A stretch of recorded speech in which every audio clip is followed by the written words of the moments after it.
Mes frères et sœurs guinéens, j'ai des larmes aux yeux parce que je suis ému, je suis content et pas content à la fois. Voir mes frères aujourd'hui dans la rue à Conakry pour demander encore une fois la liberté, demander une fois encore la démocratie. J'aurais souhaité aujourd'hui pas être dans la rue avec les Founike Mangue à Conakry, mais être en prison avec M. Abdourahmane Sano, avec M. Koundouno, M. Ibrahima Diallo et M. Bill de Sam et Bailo, destin en main. Parce que je pense que c'est nous les Guinéens qui avons choisi la liberté en disant non au troisième mandat, en condamnant cette oppression.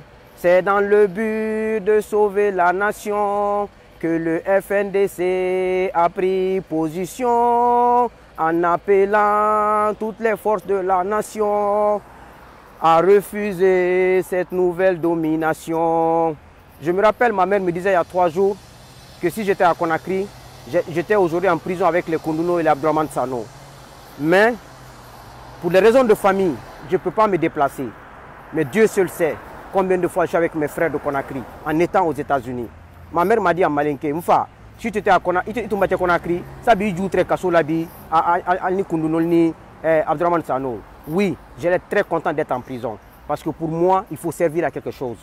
Alpha doit comprendre que c'est les petits-fils des pères de l'indépendance qui sont là aujourd'hui. Il a passé sa vie à torpiller le président Mercé Coutouré chez les Blancs, à torpiller le journal Lansana Conté chez les Blancs. Aujourd'hui, ce sont les petits-fils de Mercé Coutouré, de tous les pères de l'indépendance qui se sont connus et non connus sur la scène internationale. Nous sommes leurs petits-fils. Les petits-fils des pères d'indépendance qui sont prêts aujourd'hui à en découdre avec Alpha Condé. Il ne restera pas. La mobilisation que vous avez vue aujourd'hui, la communauté internationale doit savoir que c'est 50% de notre mobilisation. S'ils avaient laissé le 14 octobre 2019 que le FNDC sorte de la manière la plus forte, le pouvoir allait prendre fin ce jour-là. C'est pour vous dire que le peuple est avec nous.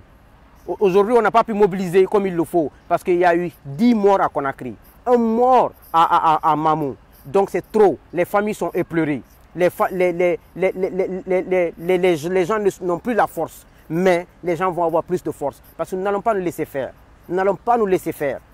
Donc, vive la République, vive le FNDC. Si eux doivent mobiliser comme nous avons mobilisé aujourd'hui, il va falloir qu'ils divident les caisses de l'État. Il va falloir que Baïdi Haribo prenne l'argent de la Banque centrale, distribue à Kaloum. Il va falloir qu'ils prennent l'argent des impôts, de la douane, de l'ARTP pour distribuer à la population pour sortir.